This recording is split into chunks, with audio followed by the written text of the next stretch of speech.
நான் பத்திரமா போறதா? சரி, இல்ல உன்ன நான் கூட்டு போய் ஹாஸ்பிட்டல் விடுறேன், நீ அப்படியே தைரியமா இரு. நேற்று இரவு 8 மணி அளவுல சேலம் சென்னை தேசிய நெடுஞ்சாலையில சுமார் 80 வயது மிக்க மூதாட்டி ஒருத்தவங்க நடு ரோட்ல படுத்து கிடந்திருக்காங்க. பேசவே முடியாம ரொம்பவே நலிந்த நிலைமையில இருந்த அவங்கள அந்த பக்கமா சென்ற வாகன ஓட்டிகள் சிலர் நடு ரோட்ல கிடந்த அந்த மூதாட்டிய சாலையின் ஓரமா நகர்த்தி படுக்க வச்சுட்டு போயிருக்காங்க.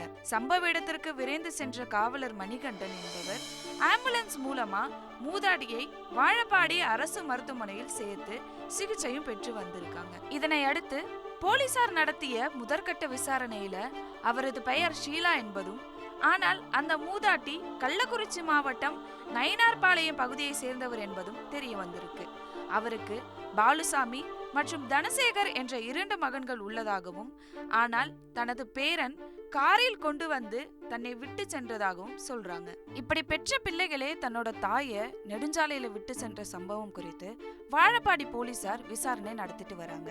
இந்த சம்பவத்துல தன்னை காப்பாற்ற வந்த சிலரை பார்த்து அந்த மூதாட்டி பார்த்து போங்கப்பா என்று கூறிய சம்பவம் பெரும் நெகிழ்ச்சியை ஏற்படுத்தது. உங்க பேர் என்னம்மா? சிவாவா? யாரு வந்து விட்டு போனா? பேரனா? எதுல வந்து விட்டு போனா? கார்லயா? பேச முடியலையா? சரிம்மா. என்னம்மா? நான் பத்திரமா போறதா? சரி, இல்ல உன்ன நான் கூட்டு போய் ஹாஸ்பிட்டல் விடுறேன், நீ அப்படியே தைரியமா இரு.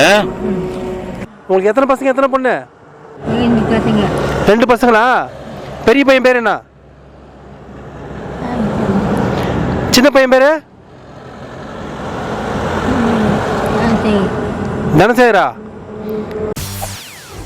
செய்திகளை உடனுக்குடன் தெரிந்து கொள்ள உடனே சப்ஸ்கிரைப் பண்ணுங்க.